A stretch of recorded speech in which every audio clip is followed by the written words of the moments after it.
Viewers, എല്ലാവർക്കും ദിജോസ് വേൾഡിൻ്റെ പുതിയൊരു വീഡിയോയിലേക്ക് സ്വാഗതം.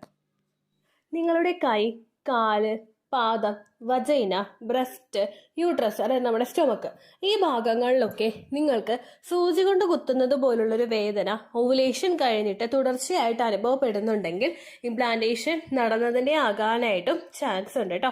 അതെന്തുകൊണ്ടാണ് അങ്ങനെ ഒരു വേദന നിങ്ങൾക്ക് വരുന്നത്, അതെങ്ങനെയാണ് പ്രഗ്നൻസിയുടെ വേദനയാകുന്നത്, ഇനി ആ ഒരു കണ്ടീഷൻ ഭയങ്കര കൂടുതലായിട്ട് നിങ്ങൾക്കുണ്ടെങ്കിൽ എങ്ങനെയാണ് ആ ഒരു സിറ്റുവേഷനിൽ നിന്നും ഓവർകം ചെയ്ത് പുറത്തേക്ക് വരേണ്ടത് എന്നിങ്ങനെയുള്ള കാര്യങ്ങളെ ഉൾപ്പെടുത്തിക്കൊണ്ടുള്ളതാണ് ഇന്നത്തെ വീഡിയോ. അപ്പോൾ നമുക്ക് വീഡിയോ സ്റ്റാർട്ട് ചെയ്യാം.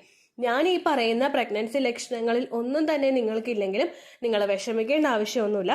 എക്സ്പെക്റ്റഡ് പീരിയഡ് ഡേറ്റിൽ ബ്ലീഡിങ് വരുന്നുണ്ടോ എന്ന് മാത്രം നിങ്ങൾ ശ്രദ്ധിക്കുക. അതുപോലെ തന്നെ പോകുന്ന രക്തത്തിന്റെ അളവ് എത്രത്തോളം ആണെന്നുള്ള കാര്യം കൂടി നിങ്ങൾ ശ്രദ്ധിക്കണം. എക്സ്പെക്റ്റഡ് പീരിയഡ് ഡേറ്റിൽ നിങ്ങൾക്ക് ലൈറ്റ് ആയിട്ടുള്ള ബ്ലീഡിംഗ് ആണ് ഉണ്ടാകുന്നതെങ്കിൽ അപ്പോഴും നിങ്ങൾക്ക് പ്രഗ്നൻസി ടെസ്റ്റ് ചെയ്ത് നോക്കാവുന്നതാണെന്നാണ് കേട്ടോ ഉദ്ദേശിച്ചത്. ഡെയിലി നമ്മുടെ ചാനലിൽ ലൈവ് സെഷൻസ് ഉണ്ട്. നിങ്ങൾക്ക് എന്തെങ്കിലും ഡൗട്ട്സ് ഉണ്ടെങ്കിൽ ഡയറക്റ്റ് ആയിട്ട് ഞാനുമായിട്ട് ഇന്ററാക്ട് ചെയ്യാവുന്നതാണ്. ലൈവിൽ ഒരുപാട് പേരുടെ ഡൗട്ട്സ് ഒക്കെ ക്ലിയർ ചെയ്ത് കൊടുക്കുന്നുണ്ട്. ഒരിക്കലും ഒരു ഡോക്ടറുടെ അത്രയും എക്സ്പേർട്ട് ആയിട്ടുള്ള ഒരു ഒപ്പീനിയൻ ആയിരിക്കില്ല നിങ്ങൾക്ക് എന്നിൽ നിന്ന് കിട്ടുന്നത്. കാരണം ഞാനൊരു ഹെൽത്ത് കെയർ പ്രൊഫഷണൽ അല്ല. അതുകൊണ്ട് തന്നെ എക്സ്പേർട്ടും ഏറ്റവും റിലയബിളും ആയിട്ടുള്ള ഇൻഫർമേഷൻ കിട്ടാനായിട്ട് നിങ്ങൾ ഉടനെ തന്നെ ഡോക്ടറെ കൺസൾട്ട് ചെയ്യണം കേട്ടോ. അതുപോലെ തന്നെ ഒരുപാട് പേര് നമ്മുടെ ചാനലിൽ ജോയിൻ ബട്ടൺ ഇനേബിൾ ചെയ്ത് മെമ്പർഷിപ്പ് എടുക്കുന്നുണ്ട്. മെമ്പർഷിപ്പ് എടുക്കുന്നവർക്ക് വേണ്ടിയിട്ട് നമ്മളൊരു ടെലിഗ്രാം ചാനൽ ക്രിയേറ്റ് ചെയ്ത് വെക്കുന്നുണ്ട്. തീർത്തും പ്രൈവറ്റ് ആയിട്ടുള്ള ഒരു ടെലിഗ്രാം ഗ്രൂപ്പാണ് ക്രിയേറ്റ് ചെയ്യുന്നത്. ഞാൻ നിങ്ങൾക്ക് മെമ്പേഴ്സ് ഓൺലി ആയിട്ടുള്ള പോസ്റ്റിൽ നമ്മുടെ യൂട്യൂബിൽ തന്നെ ലിങ്ക് പ്രൊവൈഡ് ചെയ്യുന്നതാണ്. അതിൽ ക്ലിക്ക് ചെയ്തിട്ട് നിങ്ങൾക്ക് ഡയറക്റ്റ് ആയിട്ട് നമ്മുടെ ടെലിഗ്രാം അക്കൗണ്ടിലോട്ട് വരാവുന്നതാണ്. ഒരിക്കലും അതിൽ ഞാൻ പറയുകയാണ്, ഒരുപാട് ഡീറ്റെയിൽഡ് ആയിട്ടുള്ളതും ഒരുപാട് മെഡിക്കലി ആയിട്ടുള്ളതുമായിട്ടുള്ള ഇൻഫർമേഷൻ നിങ്ങൾക്ക് കിട്ടില്ല. ജസ്റ്റ് ഒരു അവയർനെസ് അല്ലെങ്കിൽ ഒരു കമ്മ്യൂണിക്കേഷൻ എന്നുള്ള രീതിക്കുള്ളതേ നിങ്ങൾക്ക് അതിൽ നിന്നും കിട്ടുള്ളൂ കേട്ടോ.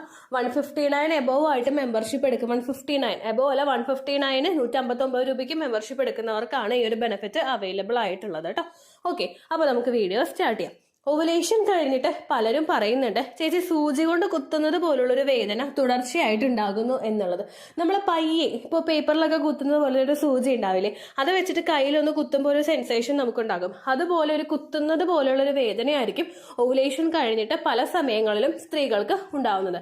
ഇത് ഏറ്റവും ആദ്യം കണ്ടുവരുന്നത് നമ്മുടെ യൂട്രസിലാണ്. യൂട്രസിൽ കുഞ്ഞ് അറ്റാച്ച് ആയി തുടങ്ങുന്നത് നമ്മുടെ ലെഫ്റ്റ് ഭാഗത്തോ റൈറ്റ് ഭാഗത്തോ ഒക്കെ ആണെങ്കിൽ ഈ ഒരു പോർഷനിൽ വെച്ചിട്ട് ഒന്ന് കുത്തുന്നത് പോലുള്ളൊരു വേദന ഇടക്കിടക്ക് നമുക്കുണ്ടാകും. ഒരുപാട് അസഹനീയമായിട്ടുള്ള രീതിക്കായിരിക്കില്ല ഈ ഒരു വേദന പോകുന്നത്. കുറച്ചു നേരം മാത്രം ലാസ്റ്റ് ചെയ്യുന്ന തരത്തിലുള്ള ഒരുപാട് ഹെവി അല്ലാത്ത രീതിക്കുള്ള വേദനയായിരിക്കും നമുക്ക് വന്നു പോകുന്നത് കേട്ടോ. ഇംപ്ലാന്റേഷൻ നടക്കുന്ന സമയത്ത് ഫെർട്ടിലൈസ്ഡ് ആയിട്ടുള്ള എംബ്രിയോ എക്സ്പാൻഡ് ആവാനായിട്ട്, അതിനെ വലിപ്പം വർദ്ധിക്കാനായിട്ട് തുടങ്ങുന്നതിനനുസരിച്ചിട്ട് യൂട്രസിന് ചുറ്റുമുള്ള മസിൽസും എക്സ്പാൻഡ് ആവുന്നുണ്ട്. അതിന്റെ ഭാഗമായിട്ടാണ് നിങ്ങൾക്ക് ഈ ഒരു ബുദ്ധിമുട്ട് ഉണ്ടാവുന്നത് കേട്ടോ. അടുത്ത് നമുക്ക് ഈ ഒരു മാറ്റം ഉണ്ടാകുന്നത് ബ്രസ്റ്റിലാണ്. ബ്രസ്റ്റിന്റെ സൈസ് ഇൻക്രീസ് ചെയ്യുന്നതും അതുപോലെ അതിലോട്ടുള്ള രക്തയോട്ടം നന്നായിട്ട് വർദ്ധിപ്പിക്കുന്നതിനും ഈ ഒരു വേദന ഉണ്ടാവാനായിട്ടുള്ള റീസൺ ആണ് കേട്ടോ. ബ്രസ്റ്റിന് ചുറ്റുമുള്ള ഭാഗത്തോ അല്ലെങ്കിൽ നിപ്പിളിന്റെ ഭാഗത്തോ ആയിട്ട് നിങ്ങൾക്ക് ഇതുപോലുള്ള വ്യത്യാസങ്ങൾ ഉണ്ടാകുക. മോസ്റ്റ് പ്രോബബ്ലി നിപ്പിളിന്റെ ഭാഗത്തായിട്ടായിരിക്കും ഇങ്ങനെ കുത്തുന്നത് പോലുള്ള ഒരു വേദന നിങ്ങൾക്ക് ഉണ്ടാകുന്നത്. തൊടുന്ന സമയത്താണെങ്കിലും വളരെയധികം അസ്വസ്ഥതയോട് കൂടിയിട്ടുള്ള ഒരു വേദനയായിരിക്കും കേട്ടോ നിങ്ങൾക്ക് കണ്ടുവരുന്നത്. ഇങ്ങനെയുള്ള സമയത്തും നിങ്ങൾ ശ്രദ്ധിക്കേണ്ടത് അത്യാവശ്യമാണ്. അടുത്തൊരു ശരീര അവയവം എന്ന് പറയുന്നത് വജൈനയാണ്. വജൈനയുടെ പോർഷനിലോട്ടും കൂടുതൽ രക്തയോട്ടം വർദ്ധിക്കുന്നതാണ് ഈ ഒരു റീസൺ ആയിട്ട് വരുന്നത്. ബ്ലഡ് വെസൽസ് ഒക്കെ ഡൈല്യൂട്ട് ആവാനായിട്ട് തുടങ്ങുന്നതിനനുസരിച്ചിട്ട് നിങ്ങൾക്ക് ഈ ഒരു ബുദ്ധിമുട്ട് കുറച്ചധികം കൂടുതലായിട്ട് ഉണ്ടാകാം. ഫസ്റ്റ് ട്രൈമസ്റ്ററിൽ കുറച്ചൊന്ന് കൂടിക്കഴിഞ്ഞാൽ പിന്നീട് ആ ഒരു അസ്വസ്ഥത കുറഞ്ഞോളും. പിന്നെ ലാസ്റ്റ് ട്രൈമസ്റ്റർ ഡെലിവറി ഒക്കെ അടുക്കുന്ന സമയത്തായിരിക്കും ഈ ഒരു ബുദ്ധിമുട്ട് ഉണ്ടാവുന്നത് കേട്ടോ. ഇനി ഏറ്റവും കൂടുതൽ ഈ 3 സിറ്റുവേഷനിൽ നിങ്ങൾക്ക് ഉണ്ടായിട്ടില്ലെങ്കിൽ പിന്നെ ഏറ്റവും കൂടുതൽ ഉണ്ടാകുന്ന ശരീര അവയവം എന്ന് പറയുന്നത് നമ്മുടെ കാല്, അതായത് മുട്ടിന് കീഴ്പോട്ടേക്കുള്ള ഭാഗവും നമ്മുടെ പാദത്തിന്റെ പോർഷനുമാണ് കേട്ടോ. കുറച്ച് നേരമൊക്കെ ഒന്ന് ഒരു പൊസിഷനിൽ ഇരിക്കുമ്പോൾ, നോർമലി നിങ്ങളിപ്പോൾ ചമ്രമടിഞ്ഞിരിക്കുന്ന ഒരാളാണെങ്കിലോ അല്ലെങ്കിൽ നിലത്തിരിക്കുന്ന ഒരാളാണെങ്കിലോ ഇംപ്ലാന്റേഷൻ നടന്നു കഴിഞ്ഞ് കഴിഞ്ഞാൽ ഒരുപാട് നേരം നിലത്തിരിക്കാൻ പറ്റാത്തൊരു സിറ്റുവേഷൻ നിങ്ങൾക്കുണ്ടാകും. കാല് പെട്ടെന്ന് തന്നെ മരവിക്കുന്നത് പോലെയുള്ളൊരവസ്ഥ, നമ്മൾ കാല് മരവിച്ചു കഴിഞ്ഞതിന് ശേഷം കാല് നിലത്ത് കുത്തുമ്പോൾ നമുക്കുണ്ടാകുന്ന ഒരു ടെംപ്ടേഷൻ ഉണ്ടാവില്ലേ, അതുപോലെ തന്നെയുള്ളൊരു വ്യത്യാസമായിരിക്കും നിങ്ങൾക്ക് ഈ ഒരു ഇംപ്ലാന്റേഷൻ നടക്കുന്ന സമയത്ത് ഉണ്ടാകുന്നത് കേട്ടോ. അതുപോലെ തന്നെ നമ്മൾ കൈ ആണെങ്കിലും ഒരുപാട് നേരം ഇപ്പോൾ കയ്യിൽ തല വെച്ചിട്ട് കിടന്നുറങ്ങുന്ന ആളുകളുണ്ടാകും. ഇംപ്ലാന്റേഷൻ നടന്നു കഴിഞ്ഞാൽ നമുക്ക് അത് ഭയങ്കര ബുദ്ധിമുട്ടായിട്ടുണ്ടാകും. ഇച്ചിരി നേരം പോലും വെക്കാൻ പറ്റാത്തൊരു സിറ്റുവേഷനിലൂടെ നിങ്ങൾ കടന്നു പോകാനായിട്ടും ചാൻസ് ഉണ്ട് കേട്ടോ. അടുത്തൊരു അവയവമാണ് നിങ്ങളുടെ കൈ. കൈയുടെ ആ ഒരു ഉള്ളിലുള്ള ഒരു പോർഷൻ, ആ ഒരു ഭാഗത്തായിട്ട് നിങ്ങൾക്ക് കട്ട് കിഴക്കുന്നത് പോലുള്ളൊരു ഫീലിംഗ് ഉണ്ടാവുക. കട്ടുറുമ്പ് കുത്തുമ്പോൾ നമുക്കൊരു അസ്വസ്ഥത അവിടെ ഉണ്ടാവില്ലേ, അതുപോലൊരു സെൻസേഷൻ ഉണ്ടാവുക. അതുപോലെ തന്നെ ഒരു മരവിപ്പ് പോലെയുള്ളതോ കുത്തുന്നത് പോലെയുള്ളൊരു ബുദ്ധിമുട്ട് കൈയുടെ ഉള്ളിലായിട്ട് നിങ്ങൾക്ക് അനുഭവപ്പെടും. കാർപ്പൽ ടണൽ സിൻഡ്രോം എന്നാണ് ഈ ഒരു കണ്ടീഷനെ വിളിക്കുന്നത്. പ്രഗ്നന്റ് ആകുന്ന സമയത്ത് ഒട്ടുമിക്ക സ്ത്രീകൾക്കും ഉണ്ടാകുന്ന ഒരു ബുദ്ധിമുട്ടാണിത്. പ്രഗ്നൻസി അല്ലാത്തവർക്കും ഉണ്ടാവും കേട്ടോ. പക്ഷെ പ്രഗ്നൻസി മൂലമാണ് നിങ്ങൾക്ക് ഈ ഒരു കണ്ടീഷൻ വന്നതെങ്കിൽ ഡെലിവറി ഒക്കെ കഴിയുമ്പോൾ ഈ ഒരു ബുദ്ധിമുട്ട് മാറിപ്പോയിക്കോളും. എനിക്കുണ്ടായതാണ് പ്രഗ്നൻസിയുടെ സമയത്ത്, ഡെലിവറി കഴിഞ്ഞപ്പോഴേക്കും മാറിപ്പോയിട്ടുണ്ടായിരുന്നു കേട്ടോ. അപ്പോൾ ഇനി ഇതിലുള്ള കാരണങ്ങൾ എന്തൊക്കെയാണെന്ന് നമുക്ക് നോക്കാം.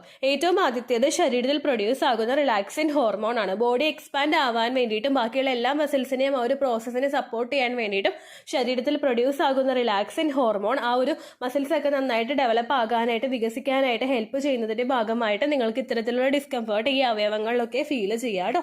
അടുത്തൊരു കണ്ടീഷനാണ് അനീമിയ. നമ്മുടെ ശരീരത്തിൽ വേണ്ട രീതിക്ക് റെഡ് ബ്ലഡ് സെൽസ് ഇല്ലാത്ത സിറ്റുവേഷനിലാണ് അനീമിയ ഉണ്ടാവുന്നത്. ഇപ്പോൾ ഒരു 10 സ്ത്രീകളെ എടുത്തു കഴിഞ്ഞാൽ അതിൽ 2 പേർക്കും അനീമിയ ഉണ്ടാകാനായിട്ടുള്ള ചാൻസ് ഉണ്ട്. കാരണം നമ്മുടെ ബോഡിയെ നറീഷ് ചെയ്യാൻ പാകത്തിനുള്ള പല ഐറ്റംസ് നമുക്ക് ഡെയിലി എന്നോണം ഡയറ്റിൽ ഇൻക്ലൂഡ് ചെയ്യാനായിട്ട് പറ്റുന്നില്ല. അതുകൊണ്ടാണ് അനീമിയ ഉണ്ടാകുന്ന സിറ്റുവേഷൻസ് വരുന്നത് കേട്ടോ. അതുകൊണ്ടാണ് പ്രഗ്നൻസി ട്രൈ ചെയ്യുന്ന സമയത്തൊക്കെ എപ്പോഴും പ്രിനേറ്റൽ വിറ്റമിൻസ് ആയിട്ട് അയോണിന്റെ കണ്ടന്റ് അടങ്ങിയിട്ടുള്ള മെഡിസിൻസ് ഒക്കെ എടുക്കണമെന്നൊക്കെ പറയുന്നത് കേട്ടോ. അപ്പോൾ അനീമിയ ഉള്ള ഒരാളാണെങ്കിൽ നിങ്ങൾക്ക് ഈ ഒരു കണ്ടീഷൻ ഭയങ്കര വേഴ്സ് ആയിട്ട് ഉണ്ടാക്കാം. അടുത്തൊരു ബുദ്ധിമുട്ടാണ് സയാറ്റിക്കയുടെ കണ്ടീഷൻ. നമുക്ക് ബാക്ക് പെയിൻ ഉണ്ടാവുന്ന സിറ്റുവേഷൻ ഉണ്ടല്ലോ, കുറച്ചധികം വേഴ്സ് ആയിട്ട് ഉണ്ടാവുന്ന ഈ ഒരു കണ്ടീഷൻ ഉള്ള ഒരാളാണ് നിങ്ങളെങ്കിൽ നിങ്ങൾക്ക് നടുവിന്റെ പോർഷനിൽ ഈ ഒരു കുത്തുന്നത് പോലുള്ള സെൻസേഷൻ ഇംപ്ലാന്റേഷൻ നടക്കുമ്പോൾ ഭയങ്കര കൂടുതലായിട്ട് ഉണ്ടാകാൻ ചാൻസ് ഉണ്ട് കേട്ടോ. അടുത്തൊരു കണ്ടീഷനാണ് നമ്മൾ ഒരുപാട് മണിക്കൂർ ഒരു പൊസിഷനിൽ തന്നെ സ്റ്റിക്ക് ഓൺ ചെയ്യുന്നത്.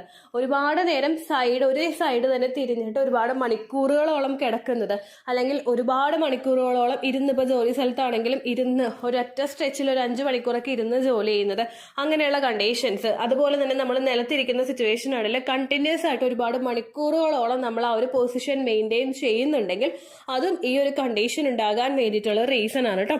നമ്മൾ ഇംപ്ലാന്റേഷൻ നടക്കുന്ന സമയത്ത് കൂടി കടന്നു പോകുമ്പോഴേക്കും ഒരിക്കലും ഒരു പൊസിഷനിൽ തന്നെ ഒരുപാട് നേരം ഇരിക്കാതിരിക്കാൻ ശ്രദ്ധിക്കണം. ജോലിക്ക് പോകുന്നവരാണെങ്കിലും വീട്ടിൽ കുക്കിംഗ് ചെയ്യുന്നവരാണെങ്കിലും ഒരുപാട് നേരം നിൽക്കുന്നതോ ഒരുപാട് നേരം ഇരിക്കുന്നതോ സുഗമമായിട്ടുള്ള ബ്ലഡ് സർക്കുലേഷനെ അഫക്റ്റ് ചെയ്യാനായിട്ട് ചാൻസ് ഉണ്ട്. 1-2 മണിക്കൂറൊക്കെ നിങ്ങൾക്ക് ഇരിക്കേണ്ട സിറ്റുവേഷൻ ഉണ്ടാകുന്നുണ്ടെങ്കിൽ അതിലൊരു 50 മിനിറ്റ്സോളം നന്നായിട്ട് വാക്കിംഗ് ഒക്കെ ചെയ്യാനായിട്ട് ശ്രദ്ധിക്കാം. അടുത്തൊരു കണ്ടീഷനാണ് ജെസ്റ്റേഷണൽ ഡയബറ്റീസ്. പ്രഗ്നന്റ് ആകുന്ന സമയത്ത് നമ്മുടെ ഷുഗർ ലെവലിൽ ഇൻക്രീസ് വരുന്നതാണ് ജെസ്റ്റേഷണൽ ഡയബറ്റീസ് ഉണ്ടാകാനായിട്ടുള്ള കാരണം. ഓൾറെഡി PCOD ഉള്ള സ്ത്രീകൾക്കും ശരീരഭാരം കൂടുതലുള്ള സ്ത്രീകൾക്കും ജെസ്റ്റേഷണൽ ഡയബറ്റീസ് പ്രഗ്നൻസി ടൈമിൽ ഉണ്ടാകാനായിട്ടുള്ള ചാൻസ് കൂടുതലാണ്. ഓൾറെഡി നമ്മൾ പ്രഗ്നന്റ് ആകുന്ന സമയത്ത് ഷുഗർ ലെവൽ നന്നായിട്ട് കൂടാനായിട്ടുള്ള ചാൻസ് ഉണ്ട്. PCOD മറ്റുള്ള വെയിറ്റ് കൂടുതലുള്ള സ്ത്രീകൾക്ക് ആ ഒരു ചാൻസ് കുറച്ചും കൂടി ബാക്കിയുള്ള സ്ത്രീകളെക്കാളും കൂടുതലായിരിക്കും. അപ്പോൾ നിങ്ങൾക്ക് ജെസ്റ്റേഷണൽ ഡയബറ്റീസ് ഉണ്ടാകുന്ന സിറ്റുവേഷനിൽ നിങ്ങളുടെ ഷുഗർ ലെവൽ കൂടുകയും നെർവ്സ് ഡാമേജ് ആകാനായിട്ടും ചാൻസ് ഉണ്ടാകുകൊണ്ട് ഇങ്ങനെ സംഭവിക്കാം. പ്രഗ്നൻസി ടൈമിൽ ഉണ്ടാകുന്ന എല്ലാ കണ്ടീഷൻസും ഡെലിവറി കഴിഞ്ഞ് ഒരു 3 മന്ത്സ് ഒക്കെ ആകുമ്പോൾ കംപ്ലീറ്റ് ആയിട്ട് ക്യൂർ ആയി പോയിക്കോളൂ കേട്ടോ. അപ്പോൾ ഇതൊക്കെയാണ് നമുക്ക് ഈ ഒരു കണ്ടീഷൻ ഉണ്ടാകുന്ന ശരീര അവയവങ്ങൾ. ഞാൻ നേരത്തെ പറഞ്ഞതിനേക്കാളും കൂടുതൽ അവയവം ഇതിൽ ഇൻക്ലൂഡ് ചെയ്തിട്ടുണ്ട്. പറയുവാണെങ്കിൽ നമ്മുടെ ഈ വയറിന്റെ ചുറ്റുമുള്ള ഭാഗങ്ങൾ, ബ്രസ്റ്റ്, വജൈന, നമ്മുടെ ബട്ടോക്സിന്റെ പോർഷൻ, നടുവിന്റെ പോർഷൻ, കാല്, പാദം, കൈ, ആ ഒരു കൈ, അതുപോലെ തന്നെ നമ്മുടെ കൈപ്പത്തി, ഈ ഒരു ഭാഗത്തൊക്കെ ആയിരിക്കും ഇങ്ങനെയുള്ള കണ്ടീഷൻസ് കൂടുതലായിട്ടും വരുന്നത് കേട്ടോ. ഇനി ഈ ഒരു കണ്ടീഷൻ വരുന്നത് അവോയ്ഡ് ചെയ്യാൻ വേണ്ടിയിട്ട്, അല്ലെങ്കിൽ ഈ ഒരു കണ്ടീഷൻ വന്നാൽ എങ്ങനെ അതിൽ നിന്നും ഓവർകം ചെയ്യാമെന്ന് നോക്കാം. ധാരാളം വെള്ളം കുടിക്കാനായിട്ട് നോക്കുക. ഇത് നന്നായിട്ട് നല്ല രീതിക്ക് ബ്ലഡ് സർക്കുലേഷൻ ഉണ്ടാകാനായിട്ടൊക്കെ ഹെൽപ്പ് ചെയ്യും. അതുപോലെ തന്നെ അനീമിയ പ്രിവെന്റ് ചെയ്യാൻ വേണ്ടിയിട്ട് അയൺ കണ്ടന്റ് അടങ്ങിയിട്ടുള്ള ഭക്ഷണങ്ങൾ കഴിക്കുന്നത് നന്നായിട്ട് കൂട്ടുക. അത്തിപ്പഴം, ഉണക്കമുന്തിരി, മാതള നാരങ്ങ, അതുപോലെ ബീറ്റ്റൂട്ട്, ക്യാരറ്റ്, നട്ട്സ് തുടങ്ങിയിട്ടുള്ള ഐറ്റംസ് ഡെയിലി എന്നോണം ഡയറ്റിൽ ഇൻക്ലൂഡ് ചെയ്യാനായിട്ട് നിങ്ങൾ ശ്രദ്ധിക്കണം കേട്ടോ. ഒപ്പം സോഡിയം കണ്ടന്റ് അടങ്ങിയിട്ടുള്ള ഫുഡ് ഐറ്റംസ് കഴിക്കുന്നത് നന്നായിട്ട് ഒന്ന് ലിമിറ്റ് ചെയ്യാനായിട്ട് നോക്കുക. അതുപോലെ തന്നെ നമ്മുടെ ഉപ്പ്, ബാക്കിയുള്ള പാക്കറ്റിൽ വരുന്ന ഫുഡ് ഐറ്റംസിൽ കൂടുതൽ ഉപ്പിന്റെ കണ്ടന്റ് അടങ്ങിയിട്ടുള്ള ഫുഡ് ഐറ്റംസ് കഴിക്കുന്നത് നന്നായിട്ട് നിങ്ങൾ ലിമിറ്റ് ചെയ്യണം കേട്ടോ. അതുപോലെ തന്നെ ഒരു പൊസിഷനിൽ ഒരുപാട് നേരം ഇരിക്കാതിരിക്കാനും നിങ്ങൾ പ്രത്യേകം ശ്രദ്ധിക്കണം. ഈ കണ്ടീഷൻസ് ഒക്കെ കൂടുതലായിട്ട് നിങ്ങൾക്ക് പ്രഗ്നൻസി ടൈമിൽ ഉണ്ടാകുന്നുണ്ടെങ്കിൽ ആ വേദനയ്ക്ക് കാർപ്പൽ ടണൽ സിൻഡ്രോം പോലുള്ള കണ്ടീഷൻസ് ഒക്കെ വന്നു കഴിഞ്ഞാൽ അത് പ്രിവെന്റ് ചെയ്യാൻ വേണ്ടിയിട്ട് നിങ്ങൾ പെയിൻ കില്ലേഴ്സ് ഒന്നും എടുക്കേണ്ട ആവശ്യമില്ല. ഡോക്ടറോട് പറഞ്ഞു കഴിഞ്ഞാൽ അതുമായിട്ട് ബന്ധപ്പെട്ടിട്ടുള്ള മെഡിസിൻസ് കിട്ടും. അത് എടുത്തു കഴിഞ്ഞാൽ ആ കണ്ടീഷൻ നിങ്ങൾക്ക് മാറിപ്പോയിക്കോളൂ കേട്ടോ. ഇത്രയേ ഉള്ളൂ വീഡിയോ. യൂസ്ഫുൾ ആയി കാണുമെന്ന് വിശ്വസിക്കുന്നു. യൂസ്ഫുൾ ആവുന്നുണ്ടെങ്കിൽ ലൈക്ക് ചെയ്യുക, ഫ്രണ്ട്സിനൊക്കെ ഷെയർ ചെയ്ത് കൊടുക്കുക കേട്ടോ. എന്തെങ്കിലും സംശയം ഉണ്ടെങ്കിൽ നിങ്ങൾ കമന്റ്സിൽ ചോദിക്കുക.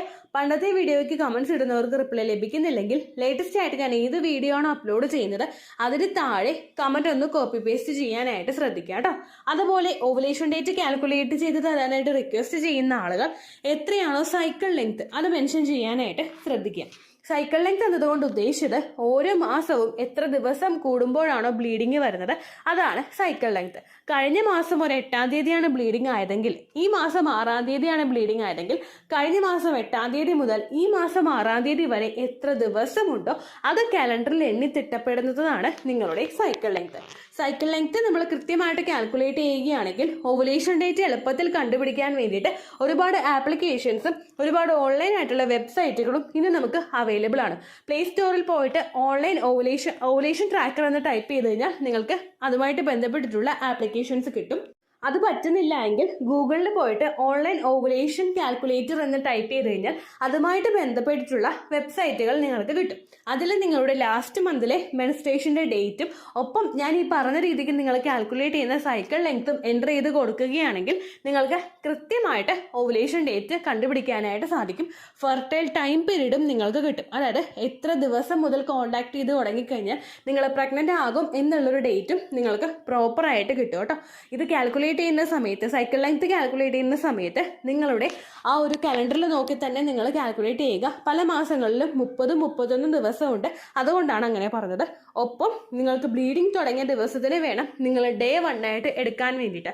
സ്പോട്ടിങ് തുടങ്ങിയ ദിവസത്തിനെ, അതായത് ചെറുതായിട്ട് ഡിസ്ചാർജ് പോയി തുടങ്ങിയ ദിവസത്തിനെ നിങ്ങൾ കൺസിഡർ ചെയ്യേണ്ട ആവശ്യം ഇല്ല കേട്ടോ. അപ്പോൾ ഇത്രയേ ഉള്ളൂ വീഡിയോ. അടുത്തൊരു വീഡിയോ ആയിട്ട് നമുക്ക് വീണ്ടും കാണാം. ബൈ.